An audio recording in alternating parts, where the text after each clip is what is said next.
श्वसन तकनीकें, breathing techniques. पहला मूल तत्व, श्वसन क्रिया का एक विज्ञान माना जाता है। श्वसन क्रिया को एक विज्ञान माना जाता है। योग्य रीति से श्वसन करने से स्वास्थ्य अच्छा रहता है और मनुष्य की जीवन अवधि बढ़ती है।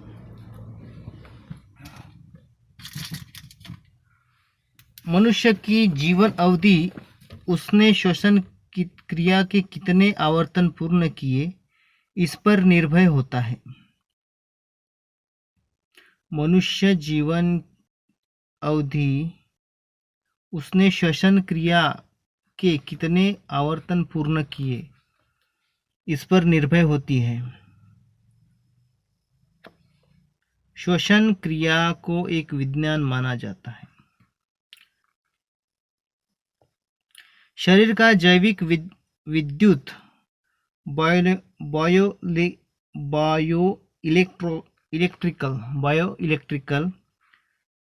शरीर का जैविक विद्युत संतुलन शुद्ध और ऊर्जा स्तर बढ़ाने वाला श्वास से प्रभावित होता है। श्वसन करने के अनेक मार्ग और पद्धतियां हैं। हम कौन सा परिणाम चाहिए ये उस पर निर्भर होता है।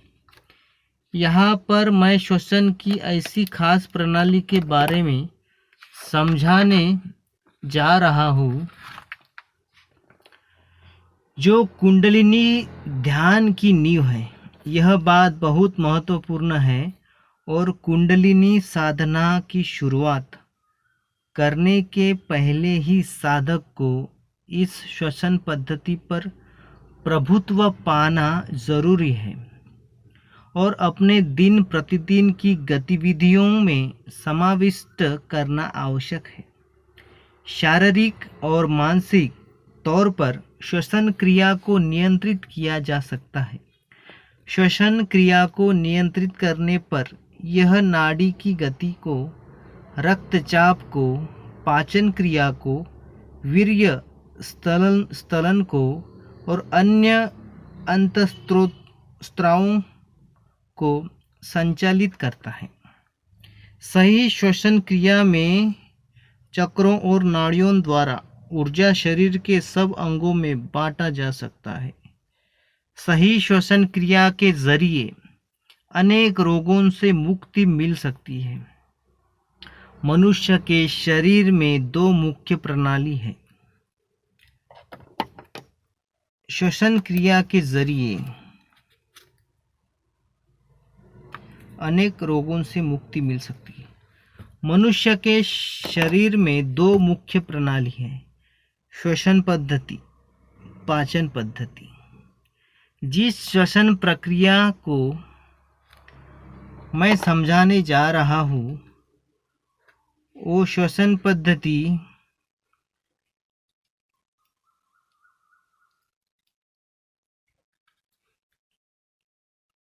जिस श्वसन प्रक्रिया को मैं समझाने जा रहा हूँ वह श्वसन प्रणाली और पाचन क्रिया को ठीक करने सक्षम बनाएगी। पाचन प्रणाली में सबसे मुख्य केंद्र है नाभि, जहाँ अग्नि और पानी दोनों मिलते हैं। हवा की गुणवत्ता तथा नेगेटिव आयन की प्रतिशतता ये दोनों श्वसन क्रिया के मुख्य अंग हैं।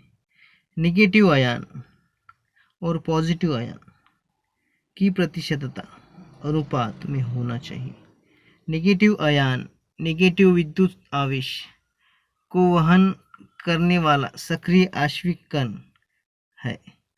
प्रदूषण पदार्थ पॉजिटिव विद्युत आयन होते हैं जो पॉजिटिव विद्युत आयन आवेश का वहन करते हैं। इसलिए आधुनिक दफ्तरों में और गगनचुंबी होटलों में नेगेटिव आयन उत्पन्न करने वाली मशीनें प्रतिष्ठापित की जाती हैं, जिससे नेगेटिव आयन के पूर्ण निर्माण से वातावरण में उत्साह पैदा होता है। नेगेटिव और पॉजिटिव आयनों के अस्तित्व से विश्व में पृथ्वी और वातावरण में के बीच विद्युत क्षेत्र का निर्माण होता है। इसी के कारण मनुष्य के शरीर में विद्युत प्रवाह का संचलन होता है, जो हमारी मज्जा प्रणाली, चयापचयन और मनोवैज्ञानिक गतिविधियों सुचारू रूप से क्रियाशाली बनाने में हमारी सहायता करता है। अगर यह बिजली क्षेत्र कमज़ोर हो जाता है तो हमें थकान महसूस होती है और हम बेचैन और उदास हो जाते हैं। केंद्रीय वातानुकूलित दफ्तरों, मोटर गाड़ियों और पनडुब्बियों में यह बिजली भार कम हो जाता है, तो इसमें से सफ़र करने वाला यात्री यात्रा करने पर या काम करने के बाद थकान महसूस करता है। जल नीति, श्वसन तकनीक, प्राणायाम, जल नीति। हमारे नथुनों को धूल से या प्रदूषित पदार्थों से बचाकर रखना, यह बात बहुत ही महत्वपूर्ण है। योग क्रिया में जल नीति हमारे नथुनों को अच्छी स्थिति में रखने का काम करती है। श्वसन क्रिया का अभ्यास करने से पहले प्रारंभ में जल नीति का करना आवश्यक है। जल नीति पात्र की सहायता से जल नीति की जा सकती है। एक प्याला पानी का हल्का सा गर्म करके उसमें आधा चम्मच नमक डालो। इससे रक्तचाप वाले बीमारों को नमक युक्त पानी से कोई हानि नहीं पहुंचेगी। जल नीति पात्र नली हल्के से एक नथुनों में दबाकर रखो और सिर को दूसरी ओर तिरछा करके पानी को अंदर बहने दो। एक बार पात्र खाली हो जाने पर उसमें फिर से पानी भरकर दूसरे नथुनों में डाल दो। पानी डालते समय अपना मुंह खुला रखकर सांस लेना चाहिए। मुंह बंद रखने से पानी माथे में जाएगा और उससे जलन होगी। इसमें बुनियादी बात यह है कि एक नथुनों में डाला गया पानी दूसरे नथुनों से बाहर आना चाहिए। प्रारंभ में एक नथुनों से दूसरे नथुनों में पानी जाना ज़रा कठिन होगा और वही पानी मुंह से बाहर निकलना। मुंह में आए हुए पानी को बाहर थूक देना। बचा हुआ पानी मुंह से बाहर निकलेगा।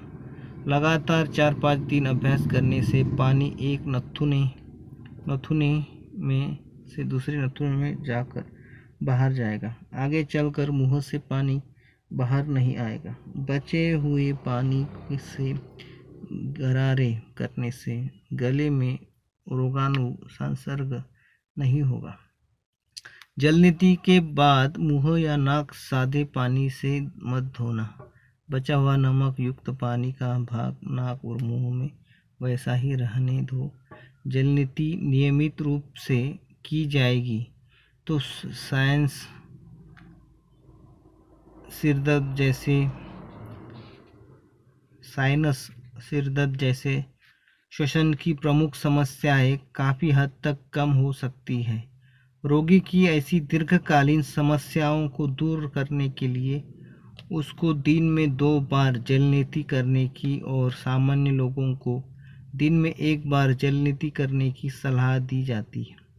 जल नीति रात को भोजन के बाद करना सर्वोत्तम है। रात को भोजन के बाद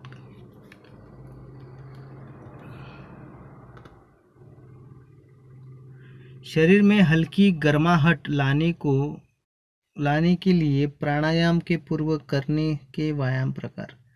हाथों को नीचे की ओर रखते हुए सामान्य तौर पर सांस लेते हुए तनाव मुक्त होकर खड़े हो जाइए।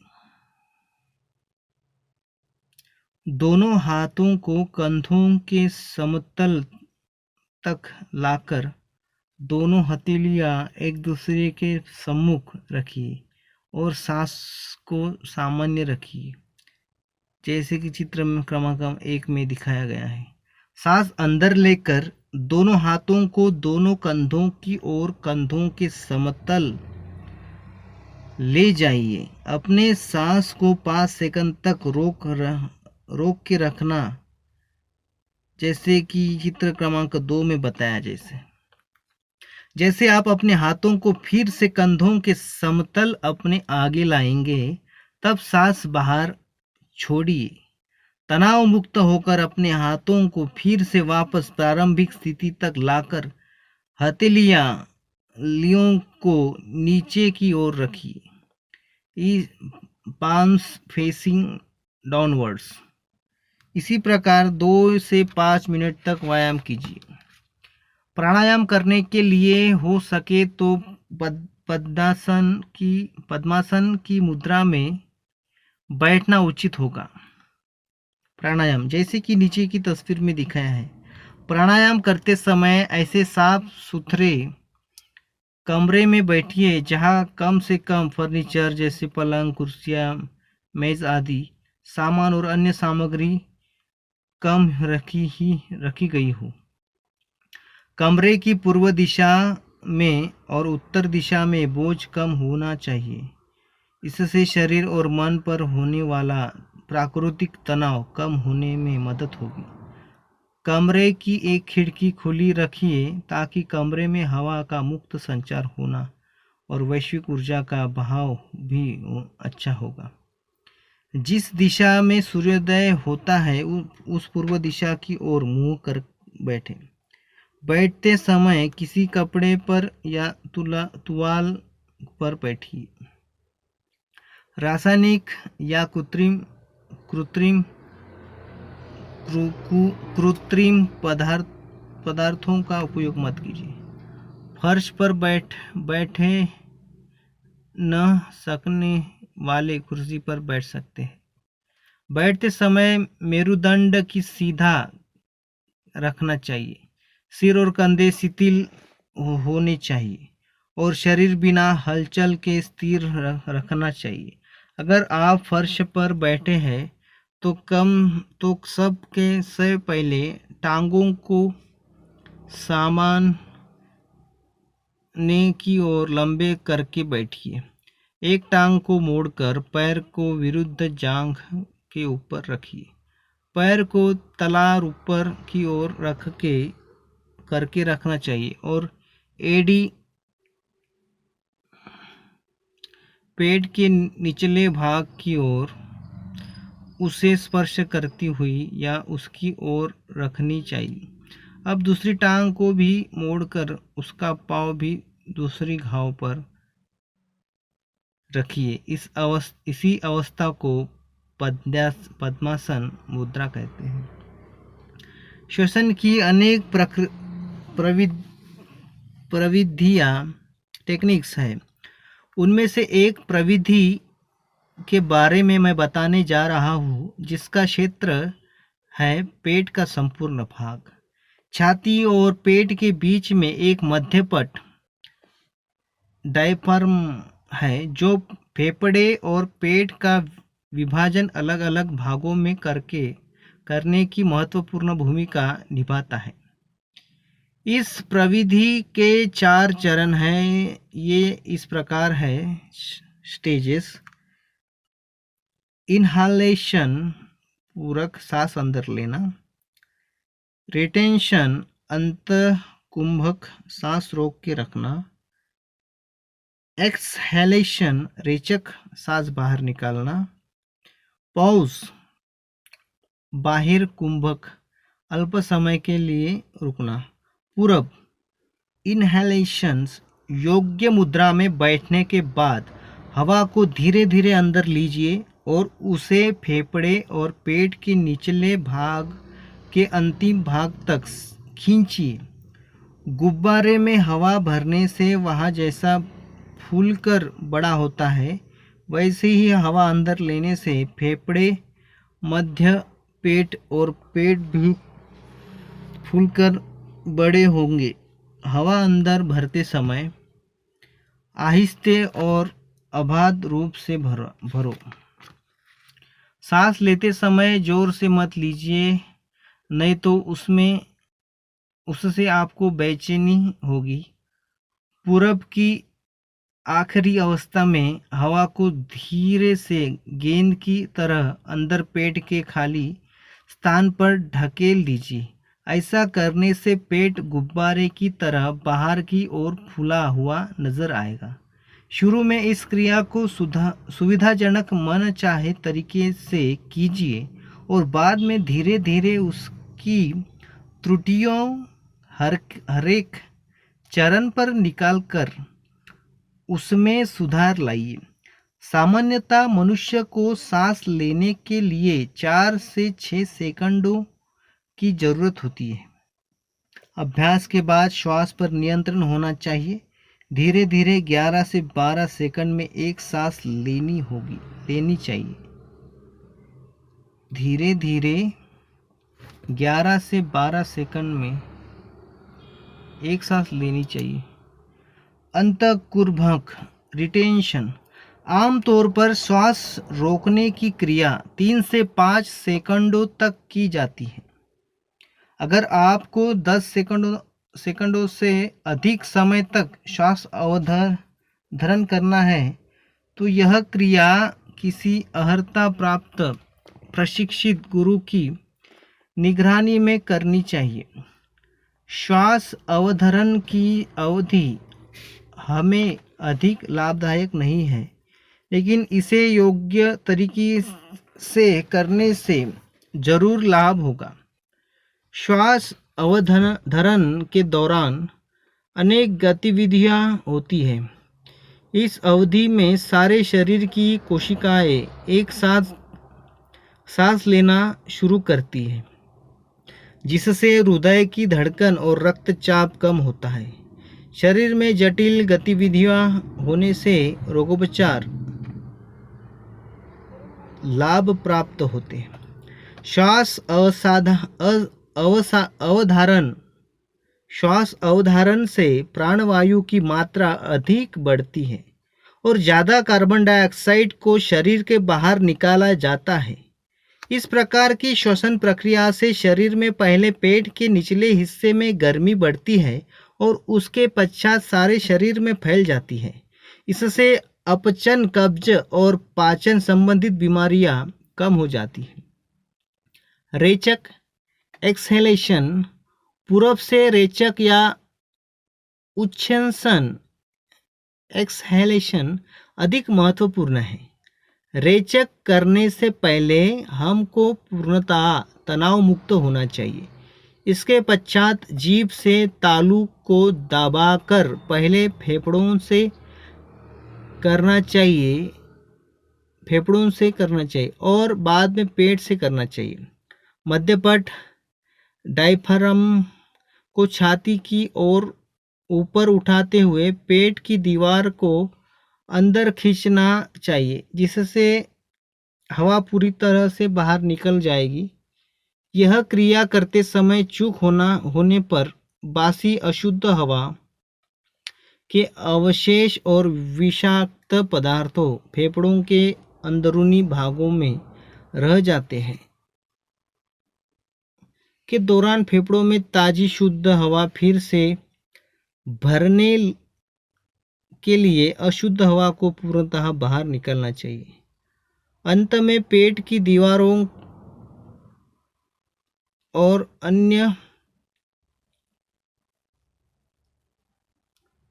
अवयवों को शिथिल करके उन्हें पूर्णतः स्थिति में लाने तक सांस अंदर नहीं लेनी चाहिए। अगर अच्छसन के समय आपको नाक या मुंह में ज़ोरदार धक्का देकर हवा को बाहर निकालना पड़ता है तो समझना चाहिए कि वह हवा बहुत देर तक अंदर रह चुकी थी।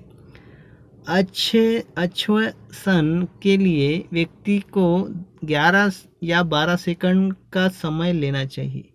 कुछ खास परिस्थितियों में और आर्द्रता युक्त और गर्म वातावरण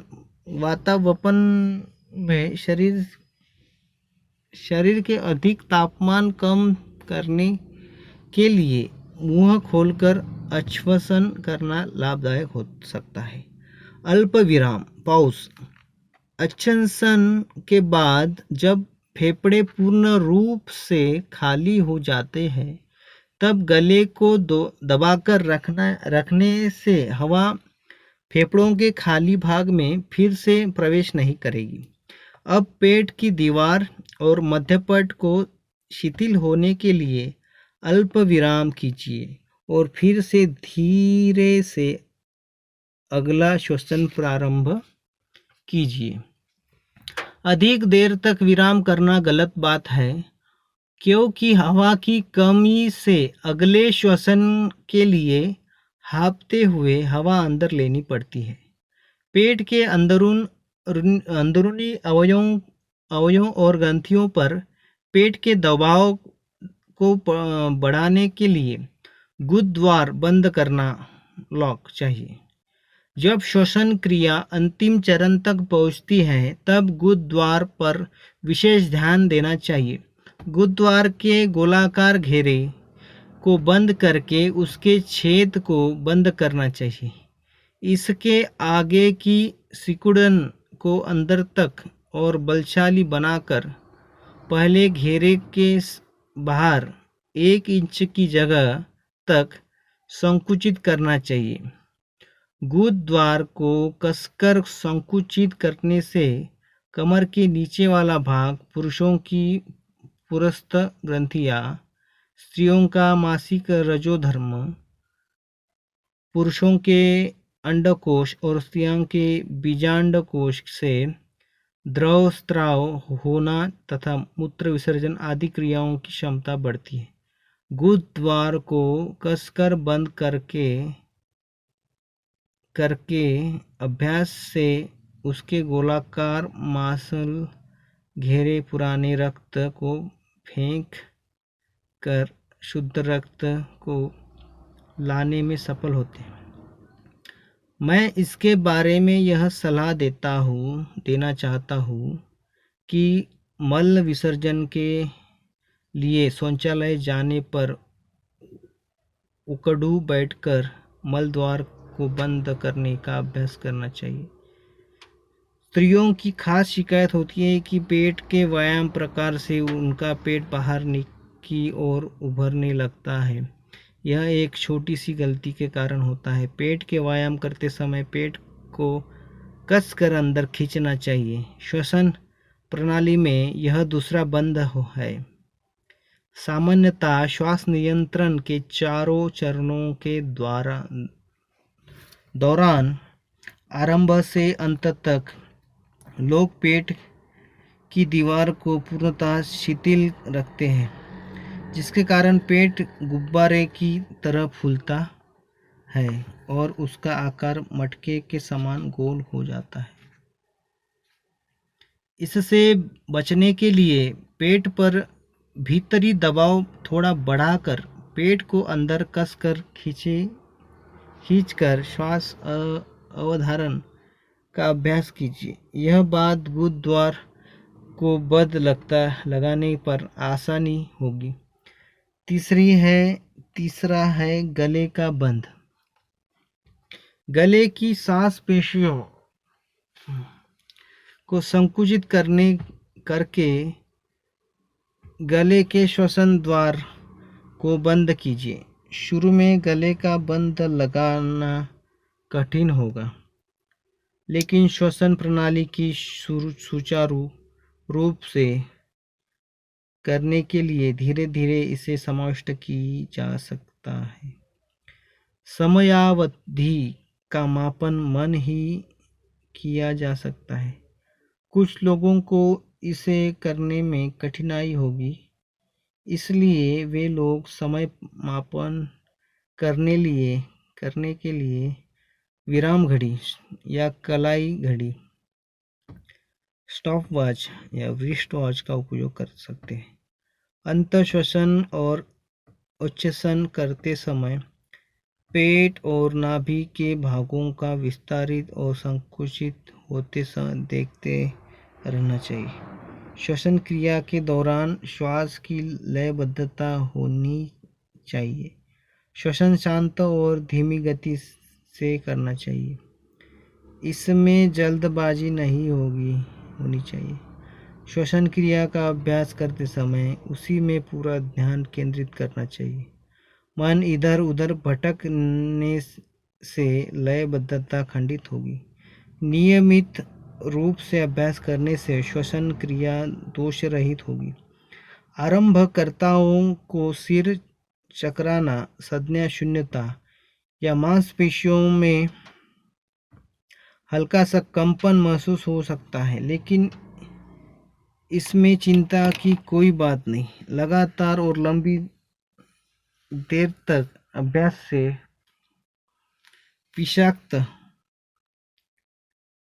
पदार्थ शरीर से निकल जाते हैं, ऊर्जा के मार्ग खुलते हैं।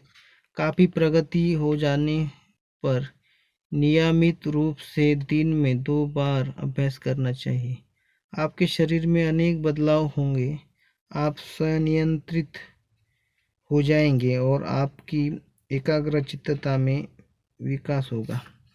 इसके अभ्यास द्वारा आपको कुंडलिनी मनन चिंतन शुरू करने के लिए योग्यता प्राप्त होगी, जिससे आप ब्रह्मांड की सही सत्य को समझने की ओर आगे बढ़ेंगे।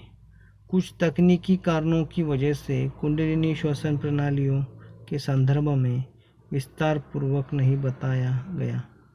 इसके मार्गदर्शन के लिए सच्चे गुरु की आवश्यकता होती है।